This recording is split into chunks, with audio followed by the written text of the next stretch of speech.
सुप्रभात दोस्तों। आज की सुबह बहुत दिनों के बाद पुनः मेरी साइकिल से हुई। आप देख सकते हैं लगभग 10 किलोमीटर का मेरा आज का सुबह का साइकिलिंग का टूर होगा और बहुत ही सुंदर सा वातावरण अभी हो गया है। बारिश का गमन होने ही वाला है। लगभग ठंडी ऋतु है जो शीत ऋतु का लगभग प्रारंभ कुछ दिनों के बाद हो जाएगा। जैसे ही दशहरा आरंभ होता है तो शीत ऋतु का आरंभ हो जाता है। अभी चहुओर देख सकते हैं आप, ये धान लगी हुई है और इसके पीछे मक्का दिखाई दे रहे हैं और यह मक्का के सुंदर सुंदर से खेत चारों तरफ। यहाँ पर एक विशेषता ये रहती है कि बंदरों की बहुलता बहुत है और बंदरों के कारण जो कृषक रहते हैं, खेतीहर रहते हैं, मतलब जो किसान लोग रहते हैं, उनको अपनी फसल की रखवाली करने के लिए हमेशा तत्पर रहना पड़ता है। उसके बाद भी यदि जरा सी उन्होंने थोड़ी सी भी चूक की और बंदरों का झुंड समूह, यहाँ पर बोलते हैं कि 100 से 200 की मात्रा में बंदर हैं और समझ लो हमेशा ही वो रास्ता ऐसा देखते हैं कि फसल पके और वो भी प्रतीक्षा में रहते हैं कि कब किसान अपना खेत छोड़े और वो उसमें प्रवेश कर जाए और इतना नुकसान करते हैं जिसकी भरपाई किसान बेचारा कर ही नहीं पाता है।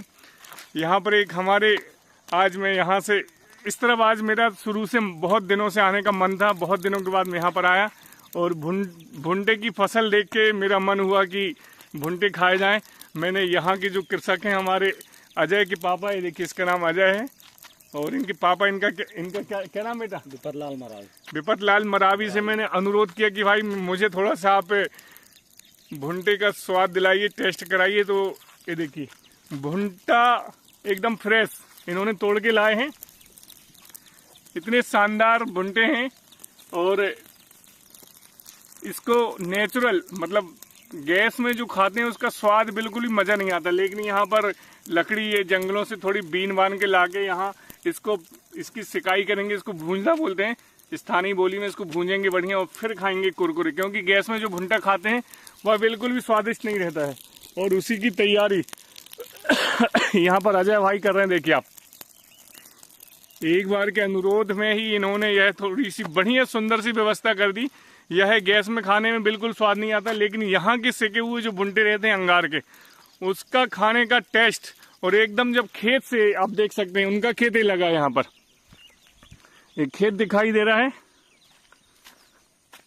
और इस खेत से एकदम ताजे ताजे भुट्टे लाए गए हैं और उसकी प्रक्रिया जो सिकाई की वो आरंभ हो गई है।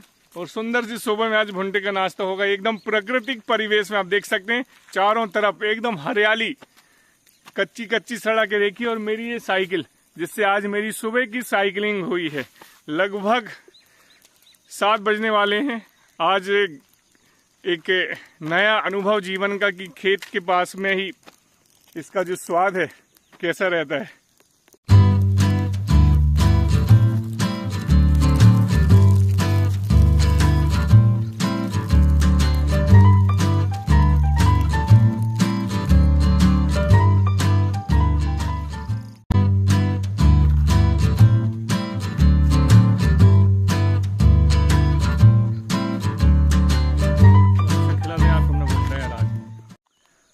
आज की सुबह सुबह साइकिलिंग का नाश्ता भाई साहब ऐसा है, देखिए आप, शुद्ध प्राकृतिक रूप में एकदम देसी अंदाज में भुट्टे का स्वाद लिए। ये जो आप देख रहे हैं भुट्टा एकदम सेका हुआ है।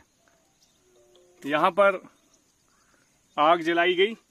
ये अज्जू भाई ने, अजय भाई ने यहाँ से व्यवस्था की है पूरी और उनके पापा जी ने मेरे लिए मक्का तोड़ के लाए। तो ये इतना स्वादिष्ट, मकई बोलते हैं इसे, भुट्टा बोलते हैं, मक्का बोलते हैं। यह है एकदम शुद्ध ताजा खेत से इसे लाया गया तोड़ के और इन लकड़ियों को थोड़ा सा संचय करके रखा गया, फिर आग लगाई गई उसमें।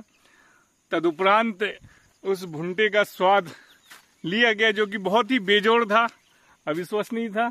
कभी कभी ऐसी चीजें आप जिंदगी में करते हैं तो निसंदेह रूप में बहुत ही अच्छा लगता है कि हम ये भुट्टे तो कहीं भी खा सकते हैं, ठिलिया में 5-10 रुपए 20 रुपए में मिल जाते हैं, लेकिन उसकी बात अलग है। लेकिन ऐसे अंदाज में खाना, ऐसे परिवेश में खाना और इतने आत्मीय भाव से कोई लाके आपको इतने अच्छे से खिलाए तो इसके लिए ऋणी होना आवश्यक है। और यह अपने आप में एक बहुत ही अच्छा लगता है ऐसा करना। कभी कभी यह कार्य भी करना चाहिए, देसी अंदाज में जिंदगी भी जीना चाहिए। इन प्राकृतिक सुंदर से परिवेश में सुबह सुबह जब आप आओ और इतना अच्छा मौसम रहे, इतने अच्छे लोग, दानवीर लोग रहें, तो यह सब चीजें अपने आप में अद्भुत अच्छी लगती हैं।